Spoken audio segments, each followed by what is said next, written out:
so blessed to have you in this show, in this transmission of this new episode.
Sure. Well, those are many questions. But, well, again, the book is called Faith, Love, and Human Trafficking. That's the physical book right now. Look at how beautiful it is. But it started about 2 years ago. At some point, I felt in my heart that I needed to write a book. Why? Because a lot of people, as you mentioned, know about my case and it's very famous. So every time I was with a woman, for example, uh, like a lot of time, let's say 80% or 90% of the time, they come to me with a story like, oh, my cousin abused me or my aunt or whatever. And I would ask, okay, did you make a denounce? What's happening? Do you go to therapy? No, you're the first person I talk about it, you know? And that brought some, like, let's say that brought to me the necessity to share, like to be the lead, to share my story and say, if I can say it, if we can discuss these matters with other people, with friends, with our family, with our kids, maybe we can avoid and prevent more abuse. Why? Because sometimes, let's take that example of my cousin abused me, but the cousin is not only abusing you, it's abusing other people. And if you don't say it, and if you don't bring up the information and discuss it with your family, nothing's gonna change. And we know at some point, families we didn't always know how to react when a matter like this came up. But if we don't try, if we don't learn, if we don't start somewhere, this is never gonna change. So the first idea for me about the book was gonna be named "We Have to Talk." Okay, so we have to talk about it so we can prevent and learn from other cases. And like 1 year after I met Raquel, because I'm not a writer, so I was not getting nowhere, and I met Raquel, and I could say that God put us together. So obviously she knows my case, and we basically started to talk about it, and I told her what I wanted, because all the time I wanted to have like a spiritual and psychological perspective to the stages of the abuse, because one of the symptoms and one of the tools that the abusers use against all of us is our silence. As long as we remain silent, they're gonna look like good people, and they're gonna be able to keep abusing other people, because it's not about you. An abuser is not choosing you because you're so special. The abuser just needs to abuse someone. Okay, so we need to talk, and we need to see the steps, and that's how we created this book based on my story, because you can identify the parts of the grooming, the parts of where the gaslighting comes around, the coercion, and how can you at some point, or how I did come out of it. And it's my personal experience, but probably it could like be an inspiration, or just listen about how somebody else actually is coming out of it. I cannot say that my process is over. I don't even know what is being a perfect health person. I don't know if I am or I am not, because I don't know who is. But I think I just think we're doing good, and I want to share it with the people. So amazing, Karola, because exactly what you told that about the abuse with a cousin, that's so common that we just remain in silence. That happened to me when I was 6 years old, and I didn't say anything to my mom, just maybe like a couple of years ago. So this is like the more regular cases. So after so many years of darkness, Karola, that you experiment in 24 years of exposure and false accusations and so dark things and dark powers moving around and so much injustice.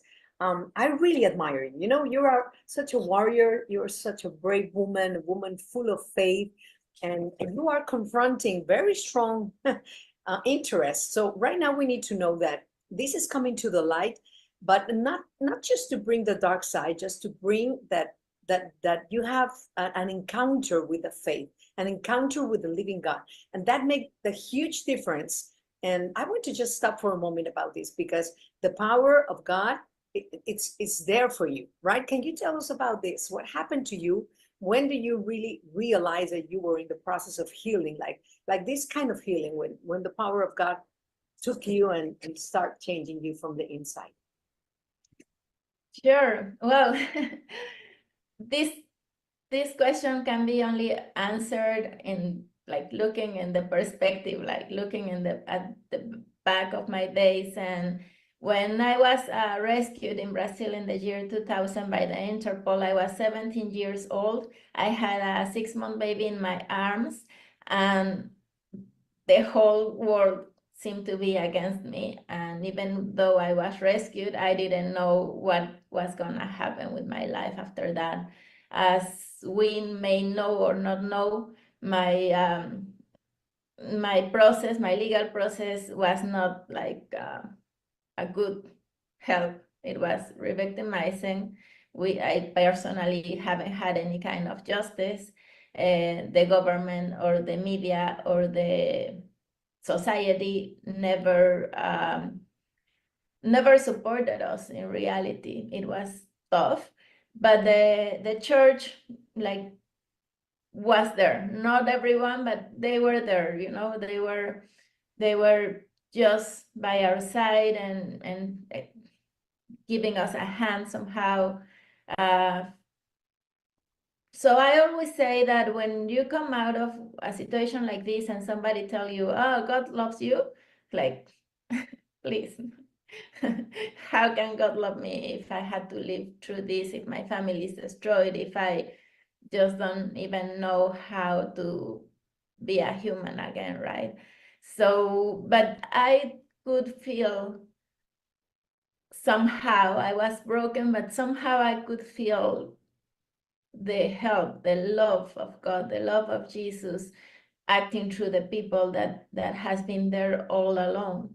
And God gave me the wisdom to understand that I had to find a way to interact with God without feeling that God was judging me. Because everything that happened to me, my traffickers made me believe that it was my fault. So if it's my fault, or if I'm causing pain, or if I live through all of that, then I'm in terrible sin, you know?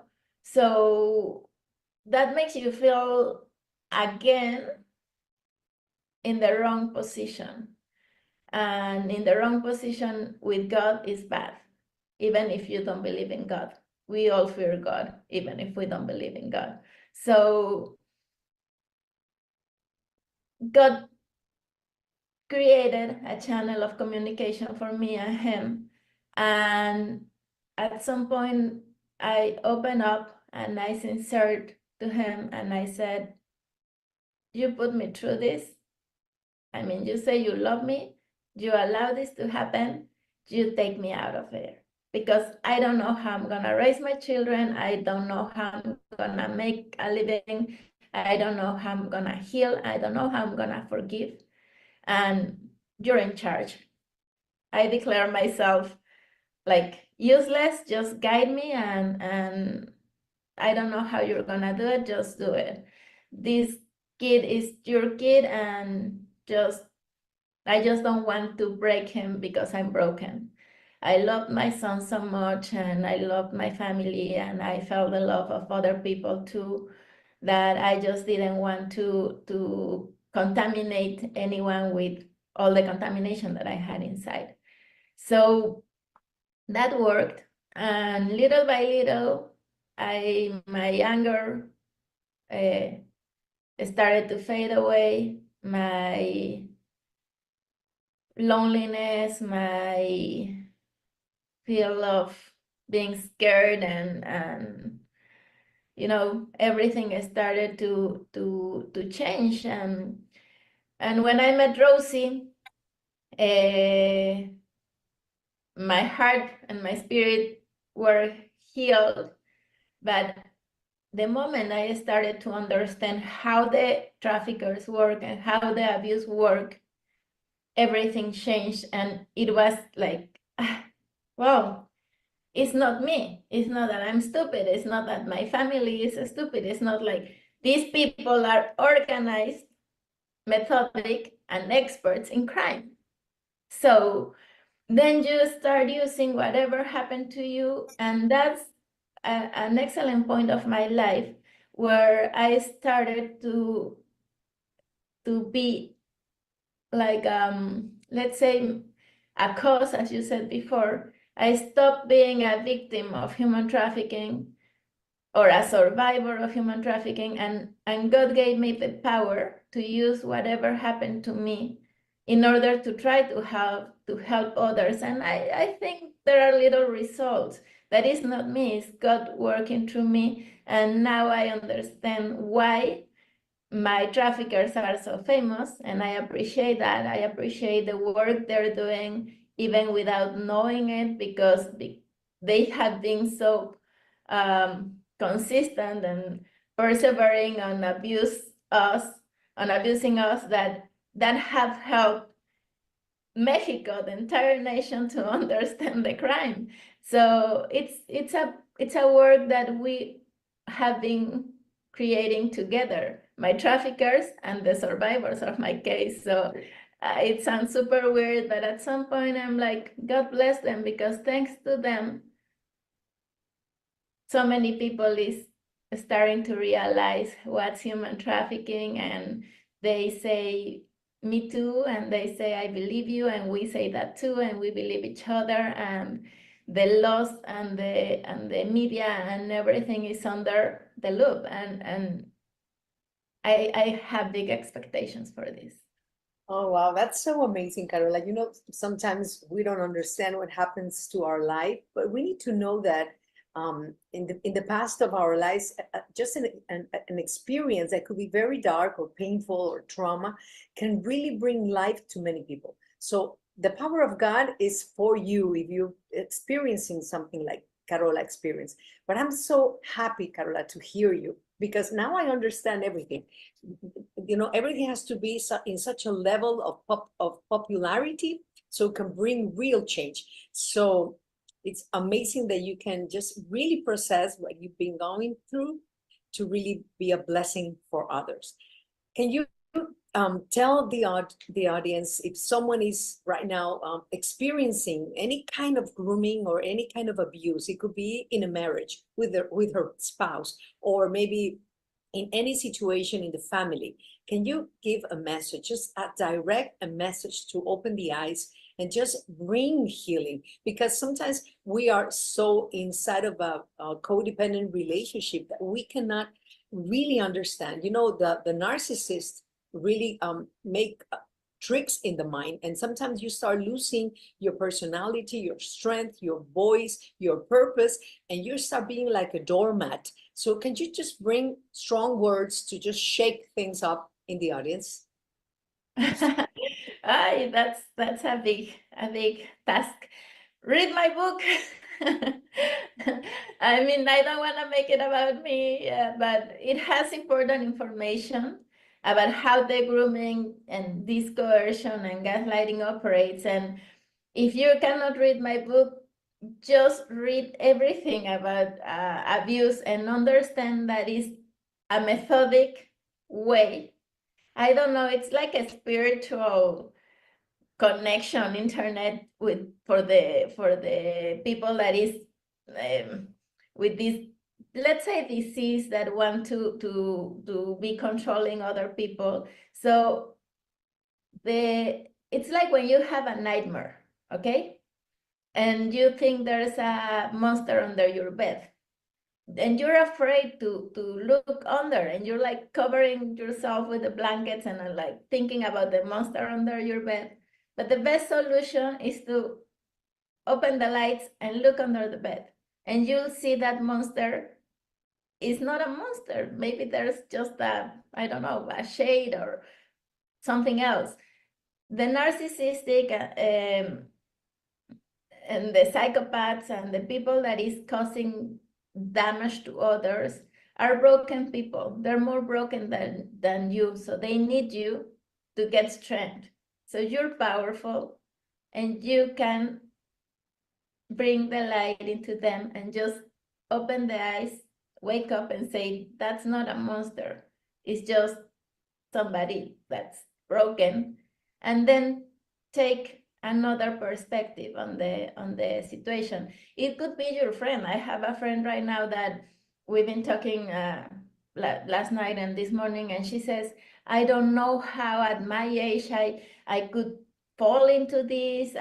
Some little voice in my head, God was asking me to step away of that relationship. My friend was abusive, controlling, toxic, and she made me fall into a situation that I don't understand. It's been almost a year when I got any relationship with her, and she's still like, I still wondering, how could I do it? Stop wondering.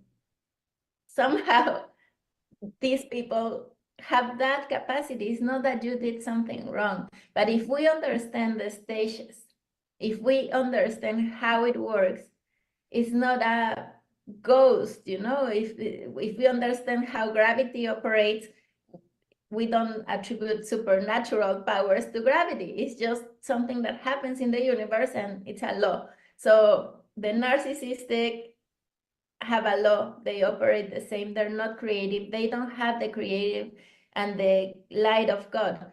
If you're an artist, you can create and you could do magical things. But if you're not with the Spirit of God, you do clones, you copy paste, you don't create. And these people don't have the Spirit of God. They have the spirit of something else, and they're not creative. They're very easy to predict. And if you know, you talk, you learn, and you put a light on it, you will easily understand and have compassion for them. It doesn't mean that you have to be their friend. It means that you can forgive them and pray for them. God will do his work. Thank you, Karola. Thank you, because boundaries are so important, and you can forgive, but you cannot reconciliate. So where can we find Faith, Love, and Human Trafficking? You can buy it in bookstores and also in a digital way. Tell us, Karola, please. Yeah, right now it's not in bookstores, so please buy it so it can be famous and be in bookstores. It's my dream. I go through the airport and I'm like, one day my book is gonna be there if God wants. But right now you can buy it in Amazon and Barnes and Noble and like Walmart, every like digital platform, and they will ship it to you physically, or you can like buy the ebook version. But I like the physical version. I think the the typography and the way it's written is very easy to read.